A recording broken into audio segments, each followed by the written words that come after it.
विश्रांती पावतील त्या संतांच्या दर्शनाने. हो, हे महाराज म्हणतात, पण आमचे नाथ महाराज म्हणतात त्या संतांची भेट मला झाली आणि या तापाची बोळवण झाली. त्रिविध तापाची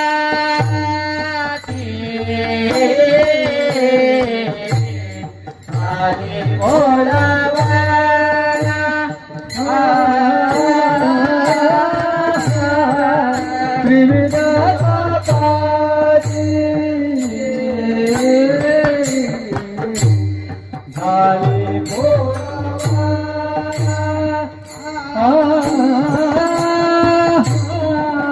त्रिविध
माझ्या जीवनामध्ये तर संतांची भेट झाली. हो, त्या संतांचं पायाचं दर्शन माझ्या जीवनामध्ये झालं आणि माझ्या त्रिविध तापाची बोळवण झाली. बोळवण माहिती आहे तुम्हाला? आमच्याकडे बोळवण करतात बुवा लेकीची. मुंबईमध्ये असते ना बोळवण. आमच्याकडे मुलगी, तिचा विवाह झाल्यानंतर तिला एखादा मुलगा किंवा मुलगी झाली का आमच्याकडे बोळवण करण्याची पद्धत आहे. मग त्या मुलीला जे नाही ते देऊन टाकतात. म्हणजे त्या वडिलांना जे शक्य होत नाही तरी सुद्धा दुसऱ्याचे पैसे घेऊन जी कमी त्या मुलीला आहे ते देऊन टाकतात. तसं संतांचं दर्शन झालं का आपल्या जीवनात जी पाप नसतात का त्याची सुद्धा बोळवण होऊन जाते. नाथ महाराज म्हणतात माझ्या जीवनामध्ये त्या तापाची बोळवण झाली. ज्यावेळी ज्ञानोबारांना भेटण्यासाठी नाथ महाराज आले. अजान वृक्षाची मुळी कंठाशी लागली, येऊनी आळंदेशी काढी वेगी. नाथ महाराज आळंदीला आले. त्यावेळेस घनदाट जंगल होतं आणि त्या जंगलामध्ये महाराजांना मंदिर काही सापडत नव्हतं. पण गावातले 2-4 मंडळी, तो पिंपळाचा पार, पिंपळाच्या पाराजवळ माणसं यायची आणि पिंपळाला दर्शन घेऊन निघून जायची. महाराज तिथं बसलेले. एका माणसाने विचारलं, महाराज कुठून आलात, कशा करता आला तुम्ही? महाराज म्हटले, मला ज्ञानोबारायांची समाधी माहिती नाही. ज्ञानोबारायांची समाधी मला माहिती करायची आहे. माणसं म्हणले आम्हाला सुद्धा माहिती नाही, पण इथे एक सिद्धेश्वराचं मंदिर आहे आणि त्याच्या जवळ समाधी आहे. महाराज म्हटले काही हरकत नाही, मी शोधतो. महाराजांनी त्या पिंपळाच्या तिथेच रात्रभर मुक्काम केला आणि मुक्कामाच्या दिवशी पुन्हा ज्ञानोबाराय स्वप्नामध्ये आले आणि ज्ञानोबारायांनी स्वप्नामध्ये येऊन सांगितलं की तो जो शिवाचा नंदी आहे, तो नंदी, त्या नंदीच्या खाली काय आहे, द्वार आहे, ते द्वार उघडा आणि आतमध्ये या. नाथ महाराजांनी दुसऱ्या दिवशी ते दार उघडलं, खाली गेले. ज्ञानोबारायांना पुढं पाहिलं, दिव्य तेज पुंज मदनाचा पुतळा, दिव्य तेज पुंज असणारी माऊली ज्ञानोबाराय पाहिले आणि महाराज म्हणतात मज वाटे त्यासी आलिंगन द्यावे, कदा न सोडावे चरण त्यांचे का. ज्ञानोबारायांचं दर्शन झालं. महाराज म्हणतात माझ्या जीवनातले ताप निघून गेले. प्रत्येकाच्या मागे ताप आहे, प्रत्येकाच्या मागे टेन्शन आहे, प्रत्येकाच्या मागे काही ना काही पाप लागलेला आहे. ते ताप महाराज म्हणतात तुमच्या जीवनातून निघून जाईल. तुका म्हणे जाती ताप दर्शने विश्रांती. विठाला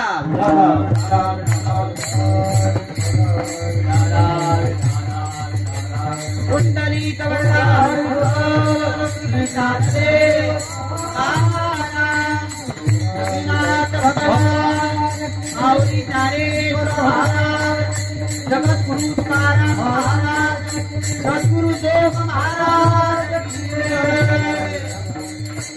महाराजांना विचारलं महाराज आमच्या जीवनातले ताप निघून जातील एवढी शक्ती त्यांच्यामध्ये आहे का.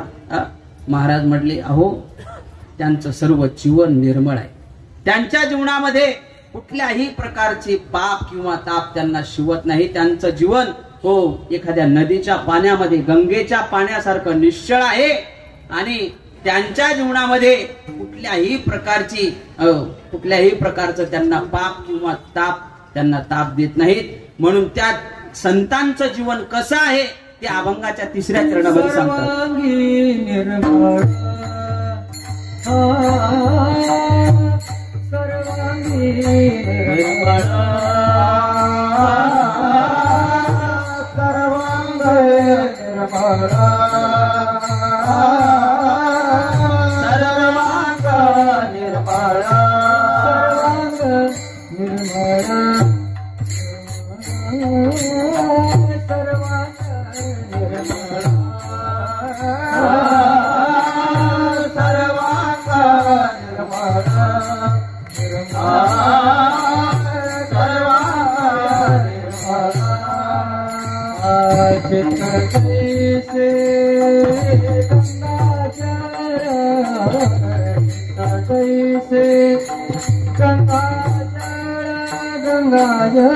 मुखी अमृताची मुखी अमृताची गंगा मुखी अमृताची मुखी अमृताची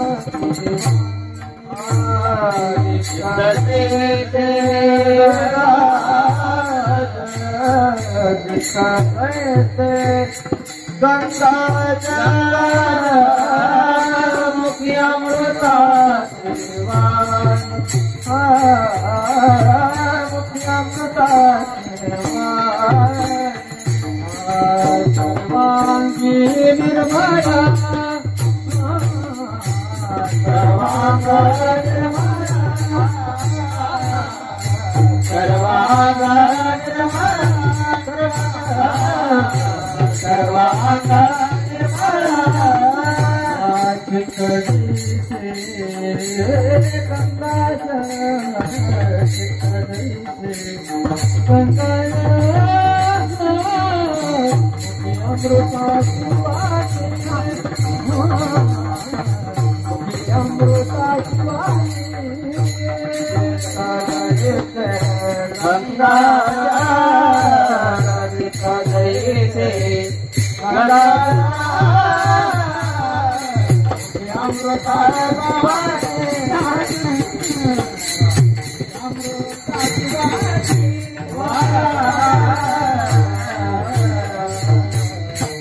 महाराज म्हणतात त्यांचं जीवन कसं आहे, सर्वांग निर्मळ, त्यांचं अंग हे निर्मळ आहे.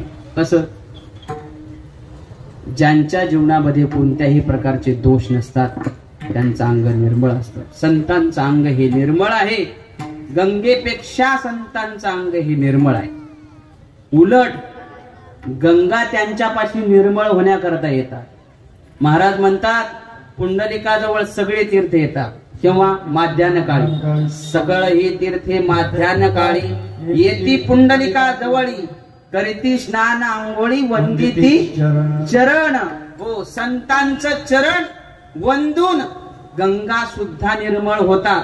एवढी पवित्रता संतांच्या अंगामध्ये असते. का? तया ठाया येती पुढील दोहावया, पर्वताळ पाया, दैवते वैष्णवा.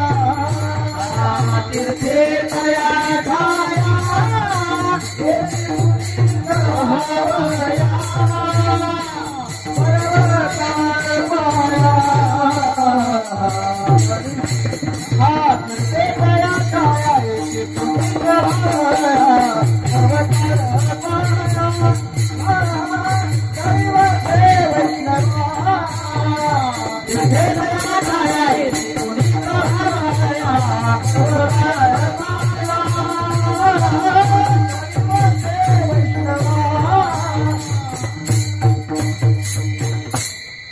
तीर्थे तया ठया. तीर्थ जर संतांजवळ पवित्र होण्याकरता येत असतील तर सामान्य माणसाचा उद्धार संतांकडे का होणार नाही?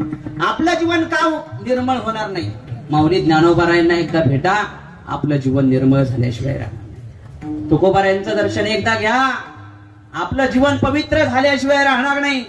संतांच्या जीवनामधली ताकदच एवढी आहे. कोणी म्हणेल आम्ही मुंबईला राहतो, आमच्या मागे रोज कामं असतात, आम्ही ड्युटीला आहे, आम्हाला यायला जमत नाही. अहो, ज्ञानोबाराय म्हणजे साक्षात ज्ञानेश्वरी आहे आणि तुकोबाराय म्हणजे साक्षात गाथा आहे.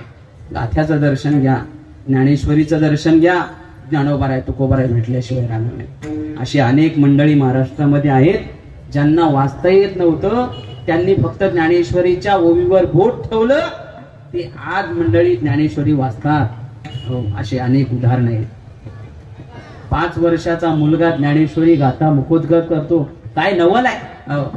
आमचं आयुष्य घेत जातं भल्या भल्या माणसांचं, तरी सुद्धा आम्हाला काकडा पाठ होत नाही. माझ्यासारख्यांचा नाथ महाराजांचा हरिपाठ पाठ नाही. भल्या भल्या माणसांना काय सांगावं तुम्हाला. शोकांती काय. पण 5 वर्षाचा मुलगा सुद्धा ज्ञानेश्वरी पाठ करू शकतो. ही माऊलींची कृपा नाही तर काय. ज्ञानेश्वरी म्हणजे साधी समजाल का? ज्ञानेश्वरीमध्ये असा प्रश्न नाही तुमच्या जीवनातला की त्याचं उत्तर नाही. हो, एवढी ज्ञानेश्वरी महान आहे. जनाबाई वर्णन करतात, वाचिल जो कोणी जणी त्याशी लोटांगणी. ज्या जनाबाईंच्या गौऱ्या विठ्ठल विठ्ठल म्हणत होत्या, त्या जनाबाई त्या ज्ञानेश्वरी वाचणाऱ्याला लोटांगण घालतात. म्हणजे ज्ञानेश्वरीमध्ये काहीतरी ताकद आहे.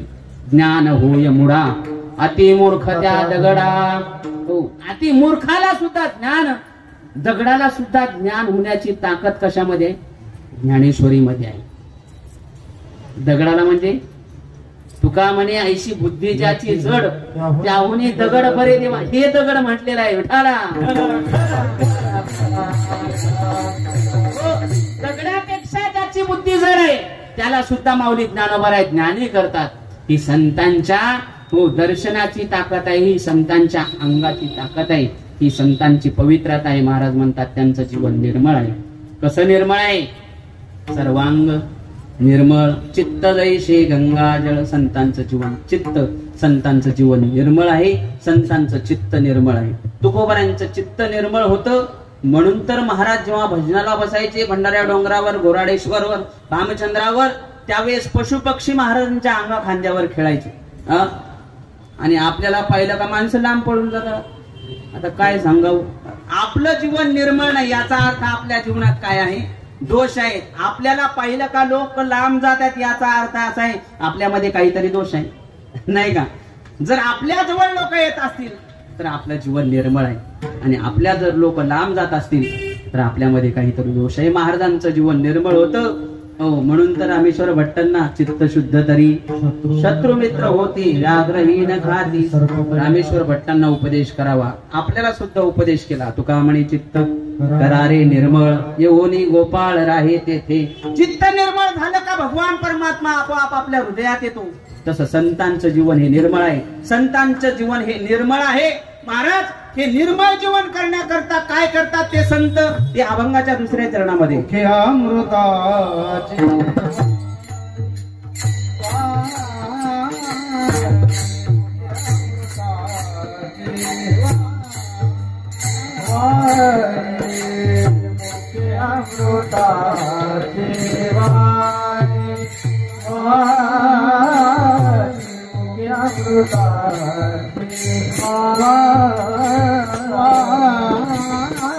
आवाज वा.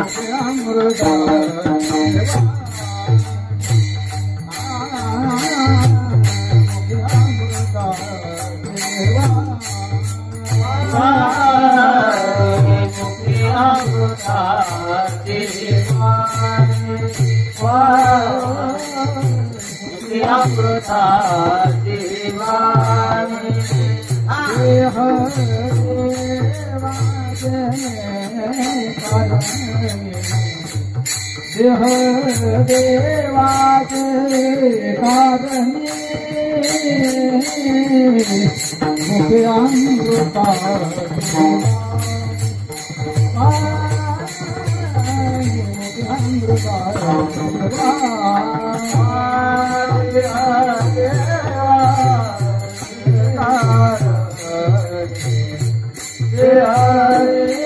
देवाचे मोठे अमृता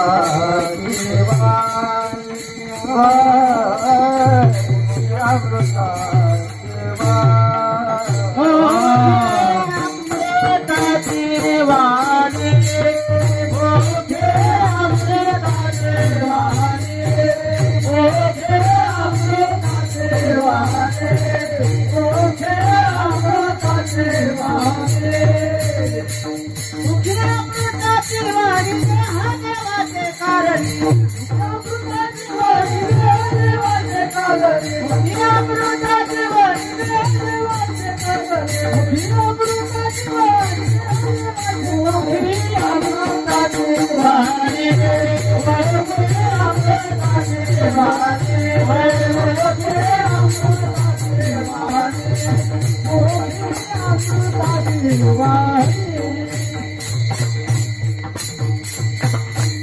अतिशय सुंदर चाली म्हणतात हा.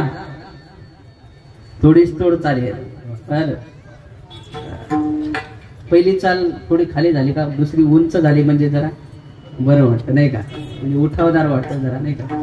म्हणून मी म्हटलं, नाही तर तुमच्या चाली एकदम सुंदर आहे, मला शिकण्यासारखे आहे.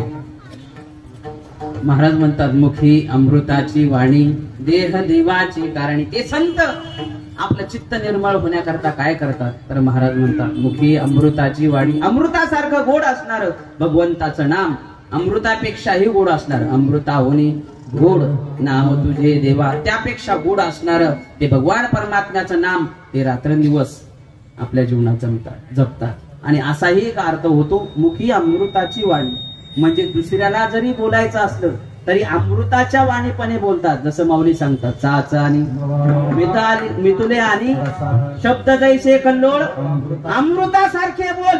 ते दुसऱ्याला बोलताना सुद्धा बोलतात, म्हणजे दुसऱ्याला बोलताना सुद्धा त्यांच्या जीवनातून अमृत बाहेर पडतं. अमृत हे मुखे स्रवतसे. असं ज्यांचं जीवन आहे, जे स्वतःच जीवन पवित्र करण्याकरता ते नामचिंतन करतात आणि दुसऱ्यांना बोलताना सुद्धा नामचिंतन घेतात, म्हणून त्यांचं चित्त शुद्ध आहे. आपण सुद्धा आपलं जीवन निर्मळ करण्याकरता भगवान परमात्म्याचं नामस्मरण केलं पाहिजे. महाराज म्हणतात त्यांचं जीवन कसं आहे तर सर्वांग निर्मळ चित्त जैसे गंगाजळ. कशामुळं तर मुखी अमृताची वाणी आणि देह देवाचे कारणी. त्यांचं सर्वांग म्हणजे सर्व देह तो देवाच्या कारणासाठी. बघा अनेक संतांची उदाहरणं आपल्या जीवनामध्ये आहेत. कोणत्याही संतांचं जीवन घ्या, सर्व जीवन संतांनी कोणासाठी वापरलं, देवासाठी अर्पण करून टाकलं. जाळोनी संसार बैसलो अंगोनी, किंवा महाराज म्हणतात संसाराच्या नावे घालोनी या शून्य वाढता हा पुण्य धर्म केला धर्म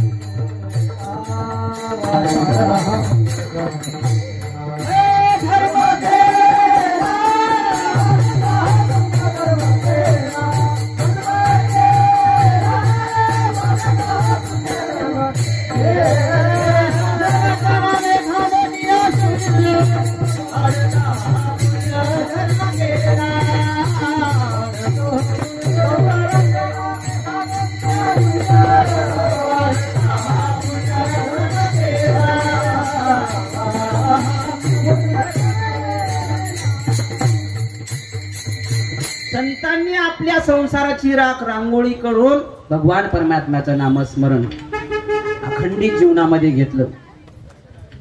एक उदाहरण सांगतो. मला आमच्या बर्डेंनी विनंती केली की महाराज भोसरीकर माऊलींचं चरित्र थोडं आम्हाला सांगा. श्री गुरु भोसरीकर माऊली, आम्ही ज्यांच्या दिंडीमध्ये चालतो ते डांगेपंच दिंडी क्रमांक 8. माझ्याकडे 5-10 मिनिटं उरलेली आहेत. ते 10 मिनिटं बोलणार आहे, त्यानंतर महाराज 10-15 मिनिटं बोलतील.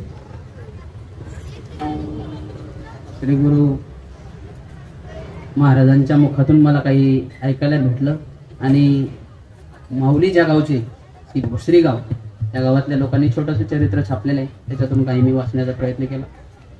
माऊलींचं जीवन हे फार अतिशय, मी सांगतोय काय, जाळवणी संसार बैसलो अंगणी किंवा संसाराच्या नावे घालून या शून्य, अशा प्रकारचं देह देवाचे कारण, फक्त देव त्यांच्या जीवनात आहे असं ज्यांचं जीवन भोसरीकर माऊली. माऊलींचं जीवन हे त्यांच्या आई वडिलांमुळे घडलं. माऊलींचे आई वडील हे पारमार्थिक होते. ज्ञानेश्वर भिकाजी लोंढे असं माऊलींचं पूर्ण नाव. हे भिकाजी लोंढे सातत्यानं भजनामध्ये कीर्तनामध्ये नेहमी असायचे. मला सांगा, डॉक्टरचा मुलगा काय होतो? मेंढपाळ. मास्तरचा मुलगा शेतकऱ्याचा मुलगा शेतकरी. आता त्याच्यातून एखादे चांगले होतात, ते होतात, वेगळे होतात, पण डॉक्टरचा मुलगा डॉक्टर होतोच. तसं कीर्तनकाराचा मुलगा सुद्धा कीर्तनकार, भजन्यांचा मुलगा भजन्या का होतो तर त्याला पार्श्वभूमी असते. तशी महाराजांच्या जीवनामध्ये पार्श्वभूमी म्हणजे आई वडिलांची पार्श्वभूमी. हो, माता सुद्धा ज्ञानेश्वरी वाचायच्या, म्हणून माऊलींना ज्ञानेश्वरी गाथा पाठ होता. हो, माऊलींचा जन्म भोसरी गावामध्ये, आळंदी जवळ भोसरी गाव आहे, त्या भोसरी गावामध्ये झाला आणि लहानपणापासून ते भजन कीर्तन कानावर पडल्यामुळं माऊलींना त्याची आवड निर्माण झाली आणि माऊली आळंदीत यायचे, कीर्तनाला बसायचे, भजनामध्ये बसायचे आणि हळूहळू माऊली कीर्तनात येऊन सुद्धा आपल्याला जे काही शिकता येईल ते शिकण्याचा प्रयत्न करायचे. मग शिकत असताना त्यावेळेस मोडी लिपी होती, म्हणतात मोडी लिपी त्या काळामध्ये. ती मोडी लिपी माऊलींनी शिकली होती आणि ती लिपी शिकल्यामुळे माऊलींना थोडं थोडं वाचता येत होतं. तर माऊली गाथा ज्ञानेश्वरी वाचायची आणि ही ज्ञानेश्वरी गाथा केव्हा वाचायची? ज्यावेळेस ते गुरं वळायचे त्यावेळेस ते गाथा ज्ञानेश्वरी वाचायची. आता लोकांना गुरं वळायचं कामच नाहीये, कारण डेअरी घरामध्ये दूध आणून देते. मग आता गाथा ज्ञानेश्वरी कुठं वाचायचं? बरं, असे लोकांचे काही काही जॉब आहेत की त्यांना टाइमच नसतो. घरून आलं, जॉबवरून आलं का घरी काहीतरी काम निघतं, त्या कामामध्ये ते रममाण होऊन जातात. बरं, घरची कामं संपले का लगेच तिकडं जॉबवर त्या कामामध्ये वेळच भेटत नाही. मग ज्ञानेश्वरी गाथा वाचायचा कधी? पण माऊली गुरं चारत असताना सुद्धा ज्ञानेश्वरी गाथा वाचायची आणि त्यांनी तो आपल्या जीवनामध्ये अवगत केला. त्याच्यानंतर माऊलींना गुरु भेटले ते गंगू काका शिरवळकर, म्हणून माऊलींना ते गुरु लाभले आणि माऊलींना त्यांनी रामायण, भागवत, एकनाथी भागवत अशा सर्वच ग्रंथांचा अभ्यास त्यांच्याकडून करून घेतला गंगू काका शिरवळकरांनी. आणि माऊलींनी ही पारमार्थिक वाटचाल अतिशय सुंदर पद्धतीने चालवली. पण कितीही जरी पोरका पारमार्थिक झाला तर घरच्यांना एक वाईट सवय असते बघा. काय? याचं गवा लावून द्यायचं. ती सवय वाईट लोकांची जात नाही. एखादा मुलगा जर अहो देवासाठी काम करत असेल तर त्याला जाऊ दिलं पाहिजे. एखादा जर मुलगा देशासाठी काम करत असेल तर त्याला जाऊ दिलं पाहिजे. संसारामध्ये बंधनं असतात, ती बंधनं माणसाला मुक्त होऊ देत नसतात आणि तेव्हा माणूस गुंतल्या जातो. पण माऊलींचं जीवन बघा, आई वडिलांनी संसार थाटून दिला, पण माऊलींनी 2 लग्न केली तरी सुद्धा स्त्रीला स्पर्श सुद्धा केला नाही. जसं ज्ञानोबारायांचं जीवन, जेव्हा पोटातून उदरातून बाहेर आले तेव्हा आईच्या उदराला शिवलेलं, तर मरेपर्यंत स्त्रीचं अंग शिवलं नाही माऊली ज्ञानोबारायांनी. जन्मतेनी प्रसंगे स्त्री देह शिवणे अंगे, येथोनी अवघे सोवळे की जे, हे माऊली ज्ञानोबारायांचं चरित्र आहे. तसं भोसरीकर माऊलींनी लग्न केलं पण स्त्रीच्या देहाला स्पर्श केला नाही. सांगतोय मी काय, जसं मगाशी सांगितलं, सत्यवादी करी संसार सकळ अलिप्त कमळ जळी जैसे, जसं कमळ पाण्यामध्ये अलिप्त असतं तसं भोसरीकर माऊलींनी संसारामध्ये राहून सुद्धा स्त्री देहाला स्पर्श सुद्धा केला नाही आणि आपली पारमार्थिक वाटचाल अतिशय दृढ करून परमार्थामध्ये असा पाया रुजवला की माऊलींचं जसं बोलणं चालेल तसे वारकरी चालायचे. जसं आता बंडाता त्यांना मानतात, माऊलींना मानतात, मोठ्या माऊलींना मानतात, तसं भोसरीकर माऊलींचा शब्द कोण्याही वारकऱ्याने पाडायचा नाही. महाराजांनी मला मगाशी सांगितलं, महाराज म्हटले माऊली ज्ञानोबारायांचा रथाला बैल झुपले का माऊली इकडे उठले. भोसरीकर माऊली टाळ घेतला हातात, ज्ञानोबा तुकाराम, ज्ञानोबा तुकाराम, एवढं निष्ठावान जीवन. अहो आता वारकरी पालखी पुढे निघून जातील हे चहा पेत बसतात. भजे दिसले का भजाकडेच जातात. ते लोक बिस्किट वाटतात, बिस्किटच घ्यायला जातात. काही लोक केळं वाटतात, ते केळं घ्यायला जातात. नाही जातात. आपली निष्ठा नाही, आपली निष्ठानिष्ठी आहे. कीर्तनात सुद्धा किती जणांचं तरी मन घरी जाऊन येतं. ही आपली निष्ठानिष्ठी आहे. माऊलींचं चरित्र म्हणजे आपल्या जीवनामध्ये काहीतरी आपल्या जीवनाचं सार्थक करणार आहे. माऊलींनी स्वतःचा पाया एवढा भक्कम रचला की माऊलींचा शब्द वारकरी संप्रदायामध्ये सगळे पाळू लागले. माऊलींनी एक दिवस सगळे वारकरी जमा झाले आणि माऊलींना विनंती केली, माऊली अहो वारीमध्ये अनेक लोक येतात, आमच्या इकडे म्हणतात हौशे गौशे नवशे अशी लोक येत असतात आणि कीर्तनाला अशी लोक बसतात की ते स्वतःमध्येच बडबड करत बसतात. मग काही लोकांना कीर्तन ऐकायला येत नाही. मग काय करा, वारीमध्ये माईक चालू करा. फडामध्ये माईक चालू झाला पाहिजे. माईक जर चालू झाला तर लोक कशी तरी कीर्तन ऐकतील. पण सुरुवात कोणापासून करावी म्हणून माऊलींना पुढे केलं आणि माऊलींनी माईक चालू केला. तेव्हापासून वारीमध्ये जो आपल्याला माईकवर कीर्तन ऐकायला भेटतं ही भोसरीकर माऊलींची कृपा आहे. माऊलींच्या कृपेमुळं तो माईक चालू झाला. माऊलींचा आवाज असा पहाडी आवाज होता माऊलींचा. माऊली असे कीर्तनाला उभे राहिले का लोक असे शांत बसायचे. आता कशी शांत बसली, ही आपली ताकद नाही, ही तुकोबारायांची ज्ञानोबारायांची ताकद आहे. माऊली बोलायला लागले का लोक शांत बसायची. पण माऊलींचा हा आवाज काही लोकांना देखवला नाही. माऊलींच्या जीवनामध्ये काही लोकांनी दुष्कृत्य करण्याचा प्रयत्न केला आणि माऊलींच्या जेवणामध्ये पारा टाकला. जेवणामध्ये पारा टाकला आणि माऊलींचा आवाज गेला. पण माऊलींचं सामर्थ्य एवढं होतं का माऊली ज्ञानोबारायांचं तुकोबारायांचं जीवन असं चाळून काढल्यासारखं काढलेलं होतं. माऊलींना थोडं थोडं बोलायला येऊ लागलं पण माऊलींनी तसं जीवन आपलं काढलं. माऊलींच्या जीवनामध्ये असे अनेक प्रसंग आहेत. महाराजांना आता म्हणतात ना, जरी लोक चांगले मानत असले तरी गावातली लोक थोडी त्रास देतातच ना. तसं गावातल्या लोकांची काही बोलणी असायची. एक दिवस माऊली असेच, माऊलींना सगळ्यात प्रिय जर काय असेल तर काकडा होता. आमचे पूज्य गुरुवर्य महाराज, काय जीवन आहे अहो. आमच्या जीवनात आम्ही 7च वर्ष काकडा केला तर मी एवढ्या चाली म्हणतो. त्यांना माहिती आहे. तुम्ही चाली म्हणण्याचं जे सामर्थ्य आहे, तुम्ही ज्या चाली म्हणता ते भुकल्याशिवाय हे दुसऱ्याचं ऐकल्याशिवाय आपण म्हणू शकत नाही. तसंच माझं जीवन हे काकड्यामुळे झालं. महाराजांनी आता सुद्धा महाराज रोज काकडा करतात होते. आता मुंबईमध्ये थंडी नाही आहे, पण आळंदीमध्ये अशी थंडी आहे, माणसाला गोठवणारी थंडी आहे, पण अशा थंडीमध्ये सुद्धा महाराज रोज काकडा करतात. तसं भोसरीकर माऊलींना अतिशय काकडा प्रिय. महाराज एक दिवस काकडा नाही झाला तर माऊलींना वाईट वाटायचं आणि माऊली 2 वाजता आंघोळीला गेले.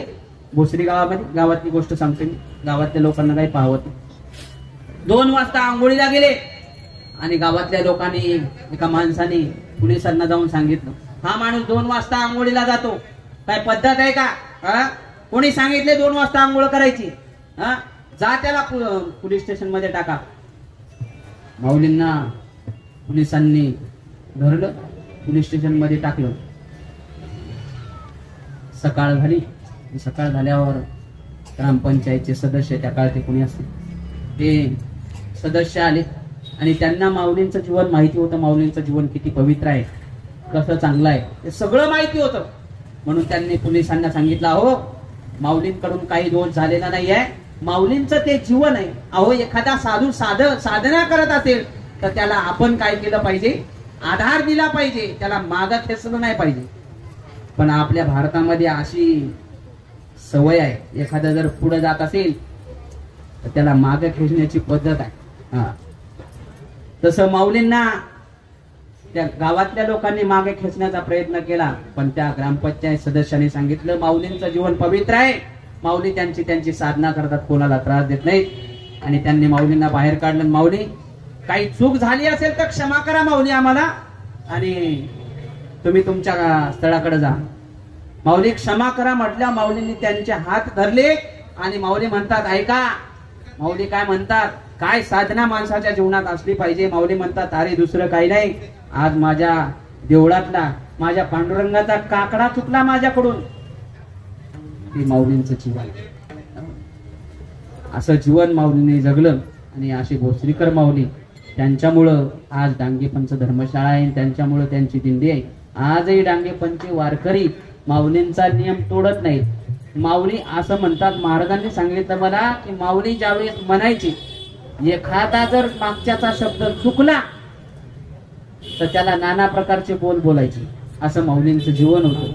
असं निष्ठावान जीवन आपलं असलं पाहिजे, जेणेकरून अहो जोपर्यंत तुमच्या जीवनामध्ये निष्ठा राहत नाही तोपर्यंत तुम्हाला भगवान परमात्मा नाही, तुम्हाला तुमच्या जीवनामध्ये पुण्य कमवण्याची सुद्धा संधी भेटत नाही. का? तर भक्ताचा स्वधर्म कसा असला पाहिजे? निष्ठावंत भाव. भक्ताचा स्वधर्म निर्धार हे वर्म चुको नये, निष्काम निश्चळ विठ्ठली विश्वास, पाहो नये आस अनेकांची. असं जीवन मानवाचं असलं पाहिजे. असं भोसरीकर माऊलींचं जीवन होतं. असं जीवन त्यांनी देवाच्या कारणासाठी लावलं. म्हणून महाराज म्हणतात, देह देवाचे कारणी. मग असे पुण्यवान महात्मे कुठे जन्माला येतात ते अभंगाच्या पहिल्या चरणामध्ये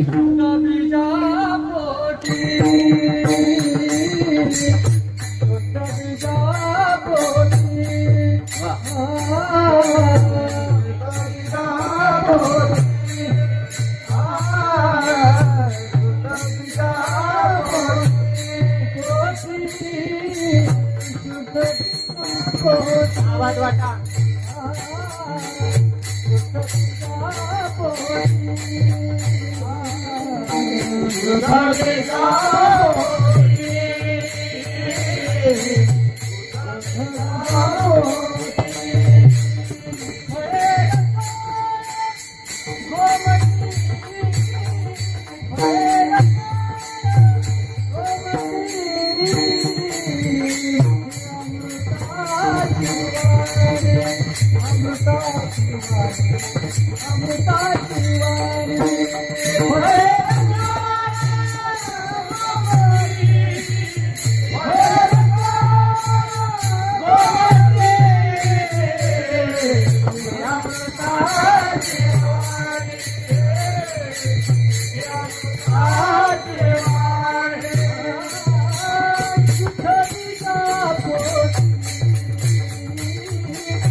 महाराज म्हणतात असे महात्मे कुठं जन्माला येतात तर शुद्ध बीजापोटी फळे रसाळ गोमटी.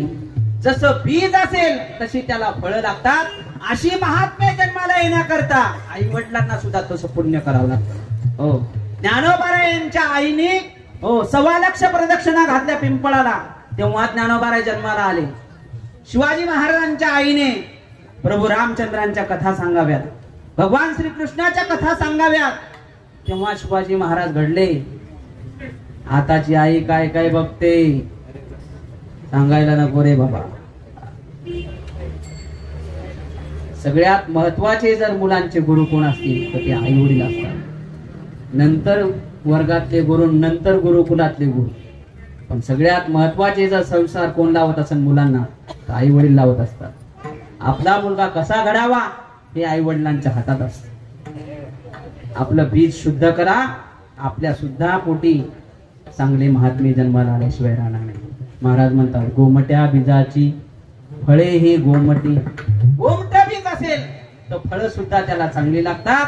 अन्यथा माणसं म्हणतात आमचं पोरगा असं काऊन करायला गेलं, तूच नीट आहेस का? तू नीट हो तेव्हा मुलगा चांगला होईल. म्हणून महाराज म्हणतात बीज शुद्ध करा तेव्हा फळं सुद्धा चांगली लागतील. शुद्ध बीजा पोटी फळे रसाळ गोमटी. आणि अशी फळं येण्याकरता आपल्याला सुद्धा नामस्मरण करावं लागेल. ते नामस्मरण आपण सगळ्यांनी करूया. विठोबा रघुमाई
सगळ्यांना सूचना आहे, कोणी उठायचं नाही.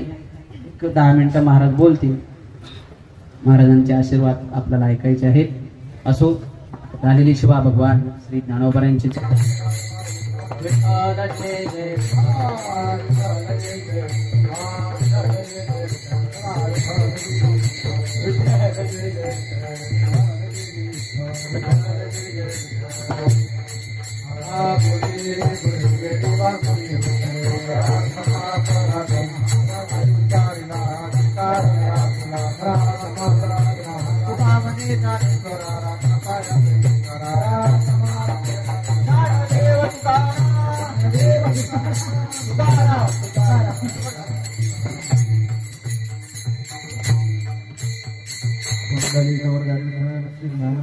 ठेवा आणि बसा सगळं. काय एकदा ठेवा.